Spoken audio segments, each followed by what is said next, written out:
La mujer vestida del sol, la luna bajo sus pies y una corona de 12 estrellas. La paz del Señor sea contigo y con tu casa. Damos gracias al Dios eterno, al Todopoderoso, por un día más que podemos exponernos ante su palabra para ser instruidos por Él. Vamos a invocar el nombre del Señor. Gracias te damos, Señor, por este tiempo que tú nos entregas, en tu gracia, en tu misericordia, porque a ti te ha placido, oh Dios, preparar, capacitar, instruir a tu remanente para los tiempos ante los cuales estamos próximos a enfrentar. Mi Señor, abre nuestros ojos, abre nuestros oídos, abre nuestro corazón para que podamos ver tu obra, para que podamos oír tu voz, para que podamos entender lo que tú estás haciendo en medio de nosotros. En el nombre de Jesús, así oramos. Amén. Amén. En la enseñanza de hoy vamos a entrar al capítulo 12 del libro de Apocalipsis, y en este capítulo vamos a encontrar un resumen, es un resumen profético e histórico de lo que ha significado el transcurso del pueblo de Israel en toda su historia. Esto es básicamente lo que presenta el capítulo 12 del libro de Apocalipsis. Hay una serie de enseñanzas que son presentadas para que nosotros, los que formamos parte del cuerpo de Cristo, podamos enfrentar las situaciones particulares en las cuales vamos a estar también pasando. Porque hay algo bien importante que debemos de entender, que aunque en muchos de los casos que hemos visto en este libro de Apocalipsis se centra en Israel, Jerusalén, Israel, no quiere decir que el pueblo de Dios, es decir, el cuerpo de Cristo sobre la faz de la tierra, el cuerpo del Señor, la iglesia, no ha de pasar por sus propias experiencias. Y esto, como lo hemos señalado ya en varias oportunidades, es necesario que entendamos lo que dice Efesios capítulo 2, donde el apóstol por el Espíritu de Dios establece que de los dos hizo un solo pueblo. ¿Quiénes son los dos? El pueblo de Israel y el pueblo gentil. El pueblo gentil constituido en iglesia, por supuesto, no es el pueblo gentil en el sentido de nación, sino pueblo gentil constituido como iglesia, el cuerpo de Cristo. Y el apóstol por el Espíritu establece que de los dos, de la nación de Israel y de la iglesia, hizo uno solo y se la presenta a él como el cuerpo de Cristo, la iglesia en términos generales.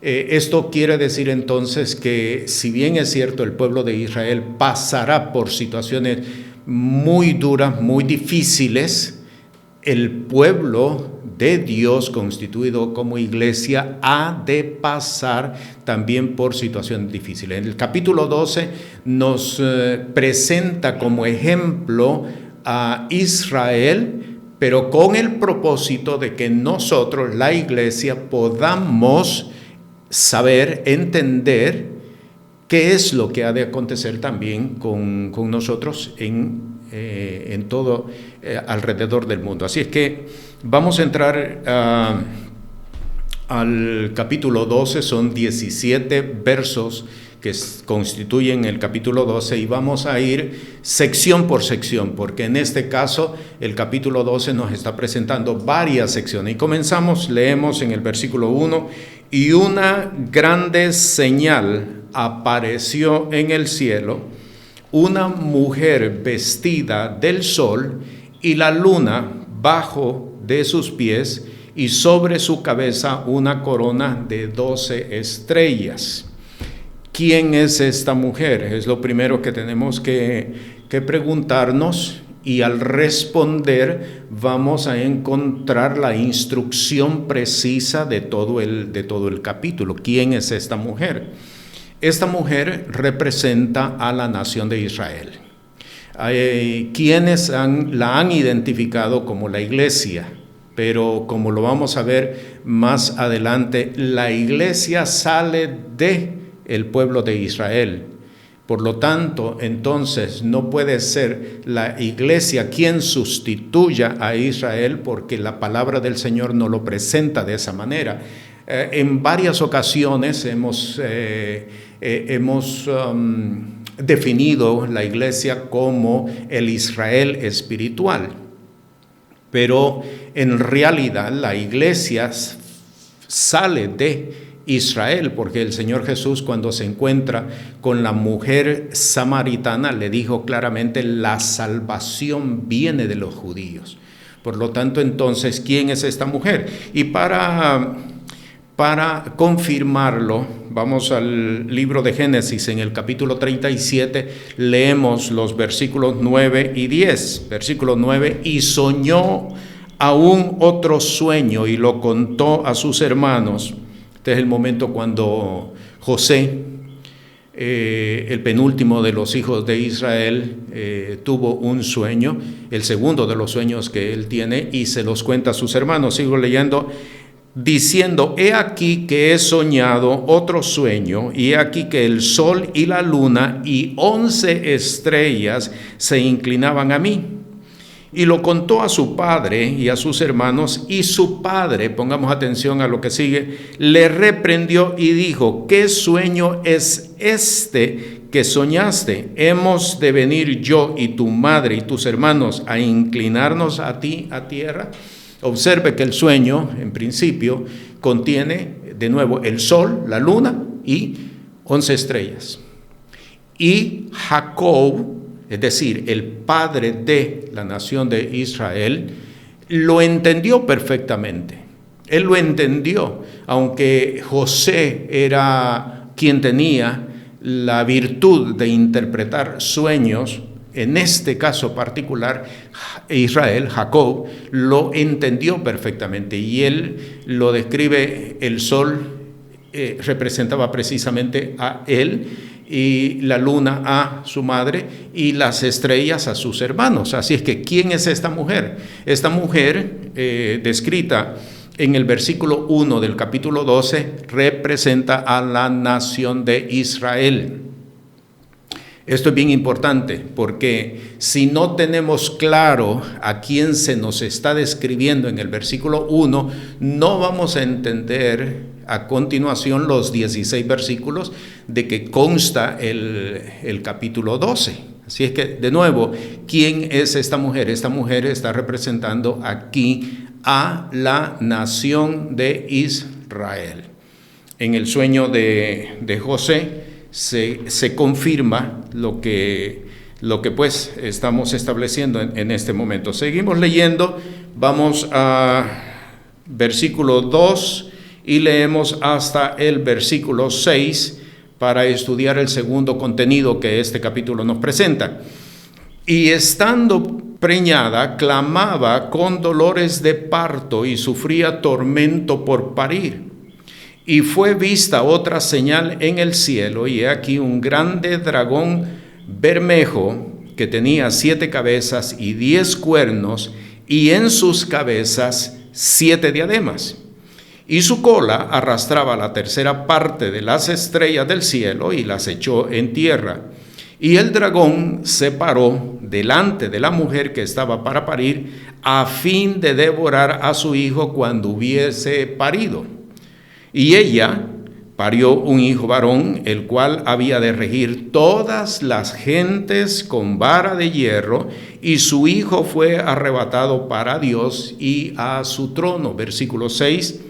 Y la mujer huyó al desierto, donde tiene lugar preparado de Dios, para que allí la mantengan 1260 días. En esta segunda sección hay 3 contenidos que tenemos que estudiar. ¿Cuáles son? El hijo varón, el desierto y el dragón bermejo que aparece para devorarlo. Vamos a comenzar precisamente con el dragón bermejo, y la primera intención que puede surgir en la mente del lector cuando lee esta palabra, que significa Satanás. Y sí, es cierto, pero por la intervención de un imperio. Lo repito, la primera intención que uno se forma cuando lee estos versos, de que el dragón bermejo representa a Satanás. Y respondo de nuevo, sí, pero no en forma directa, sino bajo o por la intervención de un imperio. ¿Cuál imperio? Lo vamos a leer en Daniel, en el capítulo 7, el versículo 23 hasta el versículo 25, y aquí se nos describe de qué se trata este dragón que el apóstol Juan ve en su visión. Vamos a leer versículo 23. Dijo así: la cuarta bestia será un cuarto reino en la tierra. Me detengo un momentito. Observe que Daniel, y lo vamos a ver en los próximos versículos, Daniel tuvo la misma visión que se está presentando aquí en el capítulo 12 de el libro de Apocalipsis, la misma visión, solamente que en el relato que Daniel está presentando se está describiendo como una nación, como un imperio que se levanta sobre la tierra. De nuevo, vamos al versículo 23. La cuarta bestia será un cuarto reino en la tierra, el cual será más grande que todos los otros reinos, y a toda la tierra devorará y la hollará y la despedazará. Y los 10 cuernos significan que de aquel reino se levantarán 10 reyes, y tras ellos se levantará otro, el cual será mayor que los primeros, y a 3 reyes derribará, y hablará palabras contra el Altísimo, y a los santos del Altísimo quebrantará, y pensará en mudar los tiempos y la ley, y entregados serán en su mano hasta tiempo y tiempos y el medio de un tiempo. Cuando estudiamos el libro de Daniel, en este capítulo 7 particularmente, les invito para que lo puedan leer, puedan refrescar la lectura para que puedan tener más a la mano este conocimiento. Daniel ve en la visión 4 grandes imperios, no naciones, imperios. ¿Cuál es el primero? El primer imperio es el caldeo babilónico. Segundo imperio es el medo-persa, la unión de 2 naciones, Media y Persia, medo-persa. El tercer imperio es el imperio griego-macedónico, y finalmente el cuarto imperio, que es el que acabamos de ver en el relato, es el imperio romano.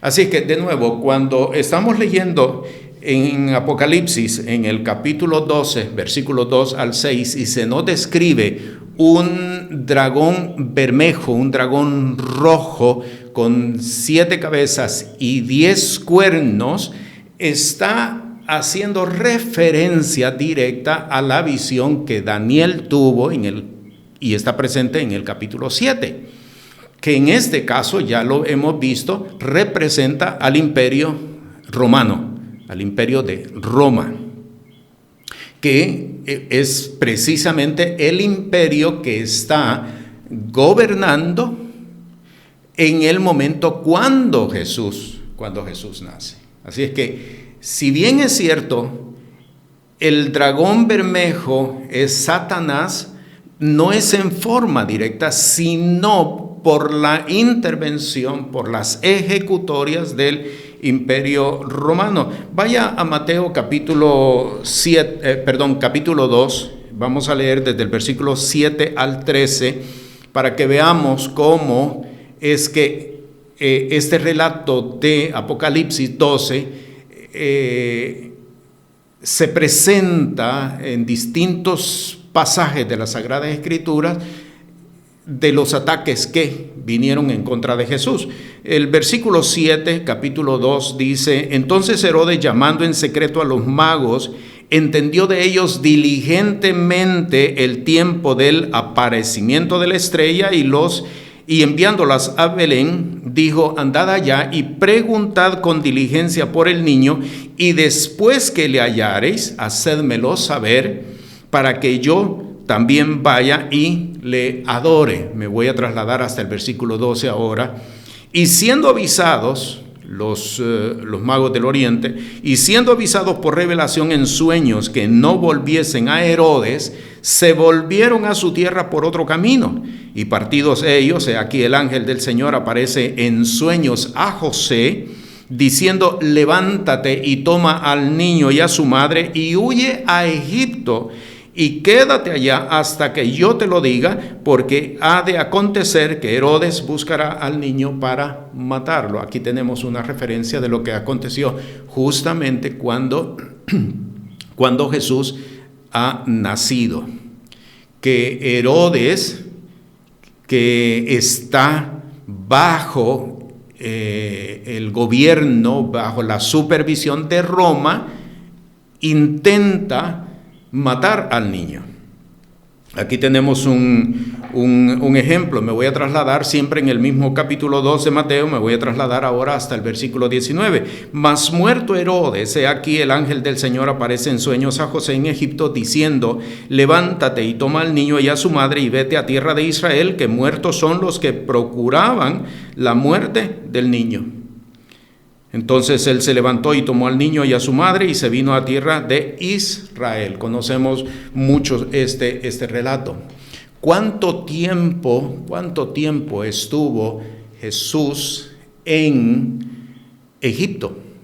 El relato de Apocalipsis 12 nos lo describe. Dice allí en el versículo 6: y la mujer huyó al desierto, donde tiene lugar preparado de Dios para que allí la mantengan 1260 días. Este número es bien importante porque en la historia proféticamente se ha repetido. 3 años y medio. Históricamente este tiempo se ha repetido varias veces. 3 años y medio que no llovió en el tiempo de Elías. ¿Ve? 3 años y medio que el imperio griego contaminó el templo de Jerusalén, sacrificando cerdos dentro del templo, y eso duró 3 años y medio. Después de eso purificaron el templo y lo consagraron nuevamente al Señor. 3 años y medio. Este límite de tiempo se ha repetido. No se refiere solamente a un evento, se refiere a muchos eventos que proféticamente se ha repetido a través de la historia. En este caso, Jesús, de igual manera, ¿cuánto tiempo estuvo en Egipto por causa de la persecución de Herodes? 3 años y medio.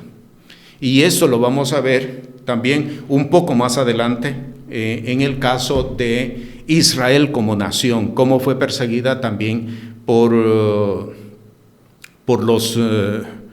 el imperio alemán en la Segunda Guerra Mundial. Bien, entonces tenemos aquí, ¿a qué se refiere cuando dice el dragón bermejo con 7 cabezas y 10 cuernos? Se está refiriendo al imperio romano. Se estaba refiriendo entonces al imperio romano, cómo el imperio romano estuvo recibiendo instrucciones de parte del enemigo, de parte de Satanás, para perseguir a Jesús y eventualmente para perseguir también a el pueblo de Dios. Me estoy refiriendo a la iglesia, al pueblo creyente, al remanente que que se había levantado precisamente justamente después de la resurrección de Jesús. Tenemos entonces aquí el conocimiento de qué es el dragón bermejo, que está con 7 cabezas y 10 cuernos, está representando en este relato particular, repito, en este relato particular está representando al Imperio Romano, porque lo vamos a ver en el capítulo 13, pero en el capítulo 13 nos está llevando a entender que se trata de otro imperio que se levanta, el último imperio que se va a levantar, pero con características bien similares a el Imperio Romano. Bien, vayamos entonces ahora a entender qué significa que la mujer fue llevada al desierto, porque esto ha provocado mucha confusión en varias personas, en algunos de los casos haciéndolos creer que está hablando de un rapto pretribulacional o antes de la venida de Jesús, y no está hablando de un rapto, así lo han entendido muchas personas, pero no está hablando de un rapto. Vaya por favor al Antiguo Testamento, vamos al libro del profeta Oseas, para que podamos entender qué significa que la mujer fue llevada al desierto para que la sostengan por 1260 días, es decir, 3 años y medio. En el capítulo 2, vamos a leer versículo 13, versículo 14 y versículo 15. Versículo 13 dice: y visitaré sobre ella los tiempos de los Baales, a los cuales incensaba y se adornaba de sus zarcillos y de sus joyeles, y se iba tras sus amantes, olvidada de mí, dice Jehová. Ponga atención, versículo 14. Empero he aquí, yo la induciré y la llevaré al desierto y hablaré a su corazón. Le daré sus viñas desde allí y el valle de Acor por puerta de esperanza. El desierto no está representando un lugar en el espacio donde es arrebatado para estar fuera de este mundo. No está hablando de eso. El desierto es el lugar de aflicción, es el lugar de confrontación, es el lugar donde por la prueba, por la tribulación, se encuentra con Dios. Eso es el desierto. Si usted va a Mateo capítulo 4, de igual manera usted lee en el versículo 1 que Jesús fue llevado por el Espíritu al desierto. El desierto fue el lugar donde Jesús se confronta con Satanás, y allí es donde él arrebata el derecho para recuperar todo lo que Satanás había obtenido por el engaño en el huerto del Edén a Adán y a Eva. El desierto es el lugar de confrontación. El desierto es el lugar de la prueba. El desierto es el lugar de la persecución. Es el lugar donde no hay más recurso para la persona que clamar al Señor, que pedirle ayuda, que pedirle que intervenga en medio de esa situación. Cuando el pueblo de Israel, y aquí vamos a entender una parte de la historia del pueblo de Israel, cuando el pueblo de Israel fue perseguido desde los años 1939 hasta el 1945, mayo de 1945, me estoy refiriendo a la Segunda Guerra Mundial, donde los alemanes, los nazis, mataron millones de judíos. Ese es el desierto. ¿Sabe cuánto tiempo duró propiamente la persecución de aniquilamiento contra los judíos?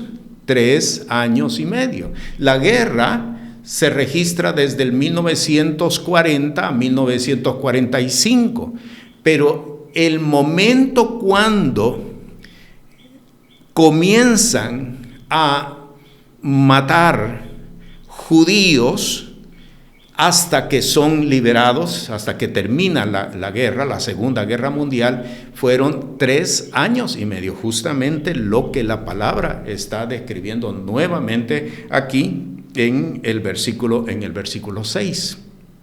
3 años y medio. Entonces, lo que nos está presentando con el desierto no es un lugar en el espacio donde la iglesia es arrebatada sobrenaturalmente y puesta en otra esfera. No se está refiriendo a eso. Se está refiriendo al tiempo de persecución, al tiempo de aflicción, al tiempo de martirio, al tiempo de aflicción del pueblo. Pero alguien podría preguntar, donde dice el versículo 6, y la mujer huyó al desierto donde tiene preparado de Dios para que allí la mantengan. ¿Qué significa que la mantengan? Que no lo sacaban por completo. Eso fue exactamente lo que sucedió con el pueblo de Israel durante la Segunda Guerra Mundial. Mataron millones, pero no los acabaron, no acabaron a la nación completa. Muchos fueron sobrevivientes de esa época. Es exactamente lo que se está describiendo aquí. Aquí entonces nos damos cuenta que históricamente el pueblo de Israel ha sido perseguido y vemos la intervención de Satanás en medio de todo esto. El propósito no es solamente afligirlos, el propósito no solamente es provocarles algún daño. El propósito de Satanás es erradicar por completo a la nación de Israel. Pero cuando la palabra dice que se ha preparado un espacio de tiempo, 3 años y medio, quiere decir que sobrenaturalmente el Señor guarda un remanente que no será destruido. En el primer libro de Reyes, en el capítulo 18, donde se presenta el relato de Elías ante los 400 sacerdotes de Baal, producto de la intervención de Jezabel, Dios le dice a Elías: yo haré que queden 7,000 rodillas que no se han doblado ante Baal ni le han besado. Eso significa que tiene preparado un lugar para que no los destruya. Este tiempo que está describiéndose aquí es un tiempo de persecución, un tiempo de aflicción, un tiempo de angustia, un tiempo de muerte, pero el Señor ha preparado sobrenaturalmente para que un remanente se mantenga en medio de esta aflicción. Nos queda entonces ahora por entender qué significa acerca del hijo varón, porque en el capítulo 12, en el versículo 3 dice: y fue vista otra señal en el cielo, y aquí un grande dragón bermejo que tenía el propósito de arrebatar o devorar al hijo de la mujer. ¿Quién es el hijo varón? Vamos a Apocalipsis capítulo 19, versículo 15. Y leemos: y de su boca sale una espada aguda para herir con ellas las gentes, y él los regirá con vara de hierro, y él pisa el lagar del vino del furor y de la ira del Dios Todopoderoso. Es exactamente lo mismo que dice el versículo 5. Y ella parió un hijo varón, el cual había de regir todas las gentes con vara de hierro, y su hijo fue arrebatado para Dios y para su trono. ¿Quién es el hijo varón? Jesús. Jesús, nombre que es sobre todo nombre, Jesús. En el libro de los Salmos, en el capítulo 2, versículo 7 hasta el versículo 10, hablando de Jesús, proféticamente dice: yo publicaré el decreto. Jehová me ha dicho: mi hijo eres tú, yo te he engendrado hoy. Pídeme y te daré por heredad las naciones y por posesión tuya los términos de la tierra. Quebrantarlos has con vara de hierro, como vaso de alfarero los desmenuzarás. Y ahora, reyes, entended, admitid corrección, jueces de la tierra. ¿Quién es el hijo varón? Jesús. Es precisamente Jesús. Así que de nuevo todo esto nos está confirmando que la mujer vestida del sol, la luna debajo de sus pies y una corona de 12 estrellas representa a la nación de Israel. Y esto es bien importante que lo podamos entender con claridad, porque como estamos viendo, de ello depende que entendamos perfectamente de qué nos está hablando el capítulo 12. Vayamos ahora a los versículos 7, volvamos a Apocalipsis, estamos en el capítulo 12, vamos a leer desde el versículo 7 hasta el versículo 12. Versículo 7, y fue hecha una grande batalla en el cielo. Miguel y sus ángeles lidiaban contra el dragón, y lidiaba el dragón y sus ángeles, y no prevalecieron, ni su lugar fue más hallado en el cielo.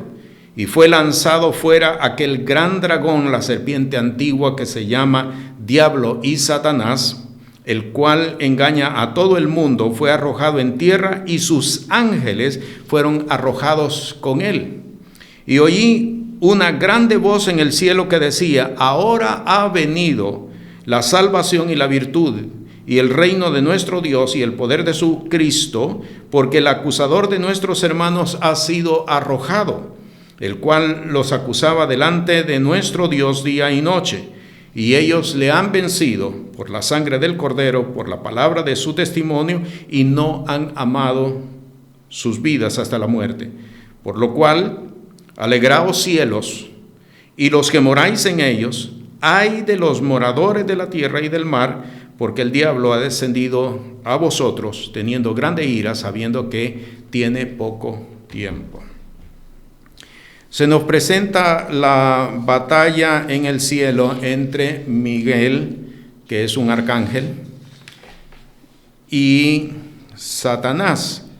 Y como resultado de esta batalla, de esta gran batalla, Satanás y sus ángeles son arrojados del cielo hacia la tierra. La pregunta es, ¿cuándo se dio esta batalla? En el libro de Daniel, en el capítulo 12, versículos 1 al 3, se presenta también esta palabra, en aquella ocasión una palabra profética. Dice en el versículo 1: y en aquel tiempo se levantará Miguel, el gran príncipe que está por los hijos de tu pueblo, y será tiempo de angustia, cual nunca fue después que hubo gente hasta entonces. Pues en aquel tiempo será libertado tu pueblo, todos los que se hallaren escritos en el libro. Y muchos de los que duermen en el polvo de la tierra serán despertados, unos para vida eterna y otros para vergüenza y confusión perpetua. Y los entendidos resplandecerán como el resplandor del firmamento, y los que enseñan a justicia, la multitud, como las estrellas a perpetua eternidad. Quiero leer también en Lucas, en el capítulo 10, versículos 17 al 19. Y volvieron los 70 con gozo, diciendo: Señor, aún los demonios se nos sujetan en tu nombre. y les dijo: yo veía a Satanás como un rayo que caía del cielo. He aquí os doy potestad de hollar sobre las serpientes y sobre los escorpiones y sobre toda fuerza del enemigo, y nada os dañará. ¿Cuándo es el momento de esta batalla? El momento de esta batalla fue precisamente a la resurrección de Jesús. En el momento cuando Jesús resucita de entre los muertos. Es el momento cuando se da esta batalla. En Efesios, en el capítulo 4, en el versículo 8, el Espíritu, por boca del apóstol Pablo, establece: por lo cual dice, subiendo a lo alto, llevó cautiva la cautividad y dio dones a los hombres. En Hebreos, en el capítulo 2, en el versículo 14, el Espíritu también establece lo siguiente y dice: así que por cuanto los hijos participaron de carne y sangre, Él también participó de lo mismo para destruir por la muerte al que tenía el imperio de la muerte, es a saber, al diablo.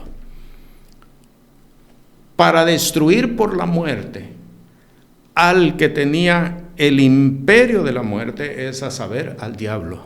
O sea, cuando se da la batalla entre Miguel y sus ángeles en contra de Satanás, en el momento de la resurrección, en ese tiempo, en ese lapso de tiempo, cuando Jesús es crucificado y Él entrega su espíritu y desciende a las profundidades de la tierra, y después de ello se presenta ante el Padre. En ese lapso de tiempo es que se da la batalla y Satanás y todos sus ángeles son arrojados a la tierra. No tienen más acceso a los cielos, me refiero a la presencia del Señor, porque si usted mira en el libro de Job, en el capítulo 1, usted ve a Satanás que tiene acceso directo al Padre. Y en el capítulo 1, capítulo 2 se presenta la forma como Satanás provoca que Job caiga en las situaciones de crisis que nosotros conocemos. Quiere decir que Satanás tenía acceso antes a la presencia de Dios. Apocalipsis 12 nos está describiendo que ya ese acceso ya no lo tiene desde la resurrección de Jesús. En el libro de Oseas, en el capítulo 13, en el versículo 14, la palabra del Espíritu dice: de la mano del sepulcro los redimiré, los libraré de la muerte. Y escuche esto: oh muerte, yo seré tu muerte, y seré tu destrucción, oh sepulcro. Arrepentimiento será escondido de mis ojos. Oh muerte, yo seré tu muerte. Palabra del Señor. ¿Cuándo se dio esto? Precisamente a la resurrección de Jesús de entre los muertos. Aquel momento cuando Jesús resucita, Él se presentó ante el Padre. Porque si usted observa en el relato de cuando María Magdalena viene al sepulcro y Jesús se le aparece, ella lo quiere tocar. Ella lo quiere tocar y Jesús le dice: no me toques, porque no he subido al Padre. Pero sin embargo, esa misma noche, en el relato de Lucas capítulo 24, Jesús se presenta ante sus discípulos y le dice: tocad, palpad y ved que un espíritu no tiene carne ni huesos como yo tengo. Quiere decir que cuando Él resucitó de entre los muertos, se presentó ante el Padre para cumplir lo que dice Efesios capítulo 4, versículo 8, subiendo a lo alto, llevó cautiva la cautividad. Se presentó ante el Padre, porque aquel día, según la ley mosaica, aquel día se presentaba el Homer, es decir, se presentaba las primicias, ofrenda mecida, se presentaba ante el Señor. Jesús es nuestras primicias, así lo dice 1 Corintios capítulo 15. ¿Ve? Así que ¿cuándo se dio esta batalla? Esta batalla se dio en el lapso entre la crucifixión y la resurrección, y Satanás es tirado por tierra. En 1 de Juan capítulo 3 versículo 8, el que hace pecado es del diablo, porque el diablo peca desde el principio. Para esto apareció el Hijo de Dios, para deshacer las obras del diablo. Por eso nosotros sabemos perfectamente que Satanás tiene una injerencia sobre la tierra muy grande. ¿Por qué? Porque fue tirado a la tierra. Y dice en el capítulo 12, dice, por lo cual, versículo 12, por lo cual alegraos cielos y los que moráis en ellos, ay de los moradores de la tierra y del mar, porque el diablo ha descendido a vosotros, teniendo grande ira y sabiendo que tiene poco tiempo. Así que estamos en cuanto a la guerra entre Miguel, que es un arcángel, y Satanás, y sus ángeles son derribados por tierra. Vamos a leer entonces ahora versículo 13 hasta el versículo 17 para entender la otra sección, la última sección que contiene el capítulo 12. Versículo 13, y cuando vio el dragón que él había sido arrojado a la tierra, persiguió a la mujer que había parido al hijo varón. La mujer representa a Israel, no perdamos de vista esto. La mujer representa a Israel, quiere decir que Satanás persigue a Israel. En el año 70, Jerusalén fue destruida y los judíos fueron esparcidos por toda la tierra habitable en aquel entonces.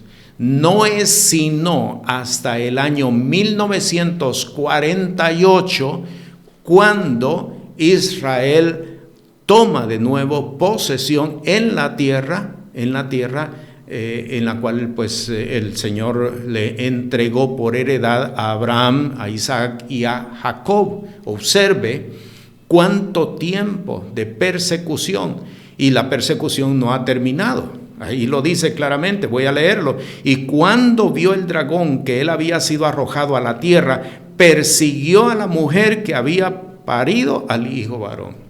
La persecución no ha terminado. De hecho, en el capítulo 11 estudiamos la batalla de Og, de la tierra de Magog. Es la última gran batalla de Satanás contratando a naciones enteras. 200 millones, dice el relato cuando se describe la sexta trompeta, 200 millones el ejército que viene a destruir a Jerusalén. Y aquí vemos quién está detrás de todo esto, es Satanás. Sigo leyendo, versículo 14. Y fueron dadas a la mujer 2 alas de grande águila, para que de la presencia de la serpiente volase al desierto, a su lugar, donde es mantenida por un tiempo y tiempos y la mitad de un tiempo. Esto es lo que había señalado hace unos minutos atrás con respecto a el tiempo que los nazis trataron de destruir a los judíos. Por espacio de 3 años y medio, en cámaras de gases, en fusilamiento, en distintas formas para destruir a la nación judía. Pero no lo pudieron. ¿Por qué? Porque dice la palabra, versículo 14, le fueron dadas a la mujer 2 alas de grande águila. ¿Qué significa las 2 alas de grande águila? Significa la presencia sobrenatural de Dios para cuidarlo. ¿Dónde está eso? Vaya a Éxodo capítulo 13. Éxodo capítulo 13, capítulo 19, y voy a leer versículo 3 al 5. Versículo 3 dice, y Moisés subió a Dios, y Jehová lo llamó desde el monte, diciendo, así dirás a la casa de Jacob, y denunciarás a los hijos de Israel. Vosotros visteis lo que hice a los egipcios, y cómo os tomé sobre alas de águila, y os he traído a mí. Aquí se menciona, ¿qué son entonces las dos alas de grande águila? Significa la provisión sobrenatural de Dios sobre de su pueblo. Como el Señor de forma sobrenatural los sacó y los hizo caminar y los hizo andar por grandes distancias en un bien corto lapso de tiempo. Cuando entonces en el libro de Apocalipsis se menciona en el versículo 14 que le fueron dadas dos alas de grande águila a la mujer, significa que es la provisión sobrenatural de Dios la que ha estado guardando el remanente de Israel. ¿Para qué? Voy a terminar en Éxodo, en el capítulo 19, voy a terminar en el versículo 5. ¿Para qué? Dice, ahora pues, si diereis oído a mi voz y guardareis mi pacto, vosotros seréis mi especial tesoro sobre todos los pueblos, porque mía es toda la tierra. ¿Por qué esta forma de operar de Dios con respecto al pueblo de Israel? Para darles testimonio de que Él siempre ha estado presente en medio de las situaciones. Hay algo que nosotros tenemos que entender, porque esto suena un poco difícil, un poco duro, inclusive hasta de poderlo entender. La provisión de Dios y la intervención de Dios no significa holganza, no significa bienestar, no significa paz, no significa que todo está bien. Este es un concepto que en Occidente hemos desarrollado lamentablemente por introducción de filosofía religiosa en medio del pueblo de Dios. Porque hemos creído de que lo mejor está por venir, no te preocupes, las promesas de Dios son para ti, para que vivas plácidamente, para que vivas placenteramente, para que disfrutes de todo. Esto no es lo que la palabra del Señor nos está presentando. La presencia del Señor lo que significa es, no importa las situaciones por las cuales estés pasando, yo estoy en medio de ellas. Pero no quiere decir que te voy a evitar pasar por esas situaciones. Esto es algo que nosotros tenemos que saber entender claramente y es parte del Evangelio del Reino de los Cielos. En el libro de los Salmos usted ha leído que dice, aunque ande en valle de sombra de muerte, no temeré mal alguno. Ahí está claramente la intervención de Dios, pero no quiere decir que te va a evitar pasar por el valle de la sombra y de la muerte. Nosotros queremos tener una vida placentera y hemos creído que el Evangelio nos debe de recompensar con un ambiente, con una vida placentera, con un ambiente de tranquilidad, con un ambiente de plenitud, con un ambiente sin escasez. No es eso lo que la palabra del Señor nos presenta. Que en medio de las situaciones Él está presente. Vea el otro texto en el libro de los Salmos, cuando el salmista David declara y confiesa, preparas, aderezas mesa delante de mí en presencia de mis angustiadores. ¿A cuántos no se les va el apetito y el deseo de comer cuando tienen problemas? David está estableciendo, No importa cuántos acreedores yo tenga a mi alrededor, no importa cuántos perseguidores, cuántos angustiadores, cuántos enemigos estén a mi alrededor, adereza mesa delante de mí en presencia de mis angustiadores. El saber que no dependo de las circunstancias, que no dependo de las situaciones, que Dios está conmigo en medio de esas situaciones. Esto es lo que está estableciendo esta palabra. Por eso, leo de nuevo, dice, versículo 14, fueron dadas a la mujer 2 alas de grande águila, para que de la presencia de la serpiente volase al desierto, a su lugar, donde es mantenida por un tiempo, tiempos y la mitad de un tiempo. Y vea que de nuevo se está hablando de desierto. Es el lugar de la confrontación, de la persecución, de la crisis.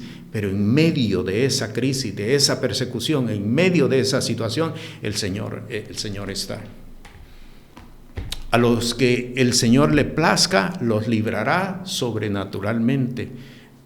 Pero a los que el Señor permita que pasen por esa situación y puedan entregar sus vidas en sacrificio a Él, el Señor así lo hará. ¿Ve? Pero es importante que nosotros entendamos esto. Vamos al versículo 15. Dice ahora, y la serpiente echó de su boca tras la mujer agua como un río, a fin de hacer que fuese arrebatada del río. Tiró una corriente de agua. ¿Qué significa la corriente de agua? Vamos a Isaías, capítulo 8, versículos 7 al 13. Voy a leer unos pocos versículos nada más para poder entender qué significa esa corriente de ese río que tiró la serpiente sobre de la mujer. Vea lo que dice versículo 7. He aquí por tanto que el Señor hace subir sobre ellos aguas de ríos impetuosas y muchas, es a saber, al rey de Asiria con todo su poder, el cual subirá sobre todos sus ríos y pasará sobre todas sus riberas, y pasando hasta Judá inundará y sobrepujará y llegará hasta la garganta, y extendiendo sus alas llenará la anchura de la tierra. Oh Emmanuel. ¿Qué representa entonces los ríos, corrientes de agua? Representa en este caso particular ejércitos. Ahí lo ve claramente. El ejército en este caso de Asiria lo representa como una corriente de agua, como un río, que es exactamente lo que se está describiendo en el versículo 15. Y la serpiente echó de su boca tras la mujer agua como un río. Para ponerle el ejemplo que he estado presentando desde hace varios minutos, cuando el pueblo de Israel, los judíos, fueron perseguidos en la Segunda Guerra Mundial, eso era ríos que el enemigo tiró sobre de esta nación. No había forma de que ellos escaparan. Iban de una nación a la otra, y en la otra los atrapaban y los llevaban a las cámaras de gases. Sin embargo, hubo naciones que llevaron a varios de ellos, los ayudaron, los sacaron fuera de Europa, y muchos llegaron hasta América. Eso es lo que representa el versículo 16. Y la tierra ayudó a la mujer, y la tierra abrió su boca y sorbió el río que había echado el dragón de su boca. Naciones que protegieron, naciones que guardaron a los judíos, que los escondieron y los sacaron de Europa para que no fueran aniquiladas. ¿Ve? La tierra abrió su boca, quiere decir que naciones se levantaron para guardarlos, para cuidarlos. Lo mismo acontecerá en este último tiempo. Habrá naciones que se convertirán en protectores en protectores, y en este caso no solamente de los judíos, sino que también de el pueblo de Dios, porque recordemos algo bien importante. Yo estoy refiriéndome al pueblo judío, pero lo he dicho en varias ocasiones, lo voy a repetir una vez más, esto aplica también a la iglesia. La iglesia pasa por periodos de persecución, la iglesia pasa por periodos de tribulación, la iglesia pasa por periodos de persecución. Esto no debemos nosotros de obviarlo, porque entonces no estaríamos yendo conforme a la palabra. Todo esto que está siendo descrito en el capítulo 12 es exactamente lo que sucede durante el tiempo de las trompetas. El tiempo de las trompetas, que son 3 años y medio, 1260 días, tiempo y la mitad de un tiempo, es el tiempo de las trompetas, 3 años y medio, tiempo de persecución, tiempo de tribulación, donde esto que está siendo descrito aquí aplica no solamente para Israel, sino para la iglesia. Terminamos en el versículo 17. Entonces el dragón fue airado contra la mujer y se fue a hacer guerra contra los otros de la simiente de ella, los cuales guardan los mandamientos de Dios y tienen el testimonio de Jesús el Cristo. Aquí se está refiriendo, como lo he venido señalando, a el pueblo de Dios, el cuerpo de Cristo sobre la tierra, la iglesia. Quiero leer varios versos aquí con respecto a esto último. Juan capítulo 10, versículo 16. Dice Jesús: también tengo otras ovejas que no son de este redil, aquellas también me conviene traer, y oirán mi voz, y habrán un rebaño y un pastor. Está hablando del pueblo gentil, el pueblo creyente en Cristo Jesús. En Hechos de los Apóstoles, en el capítulo 20, versículo 28 al 30, dice: por tanto, mirad por vosotros y por todo el rebaño en que el Espíritu Santo os ha puesto por obispos para apacentar la iglesia del Señor, la cual ganó por su sangre. Porque yo sé que después de mi partida entrarán en medio de vosotros lobos rapaces, que no perdonarán al ganado, y de vosotros mismos se levantarán hombres que hablen cosas perversas para llevar discípulos tras de sí. Vea que en distintos textos de las Sagradas Escrituras se nos está hablando de tiempo de tribulación, tiempo de persecución, tiempo de angustia. Lucas capítulo 21, versículo 11 al 13, tome nota de estos textos que le estoy dando para que los podamos estudiar, para que podamos tener claro lo que acontece durante este tiempo. Y habrá grandes terremotos y en varios lugares hambres y pestilencias, y habrá espantos y grandes señales del cielo.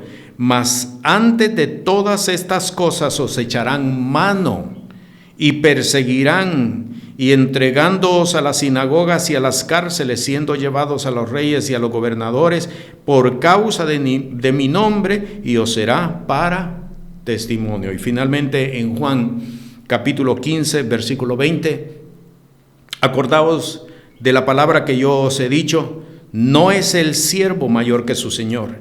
Si a mí me han perseguido, también a vosotros perseguirán. Palabra de Jesús. Si a mí me han perseguido, a vosotros también os perseguirán. Entonces no creamos que la serie de situaciones que están descritas para el pueblo de Israel le pertenecen solamente a ellos. Nosotros, por cuanto formamos un solo pueblo en Cristo Jesús, según Efesios capítulo 2, también esto aplica para nuestra vida. ¿Qué nos conviene hacer? ¿Qué es lo que nos corresponde hacer? Lo que nos corresponde hacer, escúchelo bien, es afirmarnos delante del Señor. afirmarnos delante del Señor. Y cuando hablo de afirmarnos, me estoy refiriendo a ser íntegros delante de Él. No podemos ser ambiguos. No podemos ser en ocasiones del pueblo de Dios, pero con conductas de las tinieblas o con conductas del mundo. No podemos. Es el tiempo para que nosotros nos podamos afinar. Y le voy a decir lo siguiente. ¿Quiénes serán los más perseguidos? ¿Quiénes serán los más perseguidos? Los que estén menos comprometidos con la obra. Lo voy a repetir. ¿Quiénes serán los más perseguidos? Los que estén menos comprometidos con el Señor. ¿Por qué? Cualquiera podría decir, yo creería que serían los otros, los que están más comprometidos, los que están predicando, los que están los que están sirviéndole al Señor, los pastores, y yo creería que serían ellos. Y le voy a decir no, y se lo pruebo por la palabra. Le voy a dar dos citas bíblicas. La primera, la que ya leí, en Oseas, en el capítulo 2, versículo 13 y versículo 14. Póngale atención y compare el 13 con el 14. Lo voy a leer. Y visitaré sobre ella los tiempos de los Baales, a los cuales incensaba y se adornaba de sus arcillos y de sus joyeles, y se iba tras sus amantes, olvidada de mí, dice Jehová. Ahora observe el 14. Empero he aquí yo la induciré y la llevaré al desierto y hablaré a su corazón. ¿Quiénes son los más perseguidos? Los que están menos comprometidos con la obra, los que caminan en ambigüedad, los que están en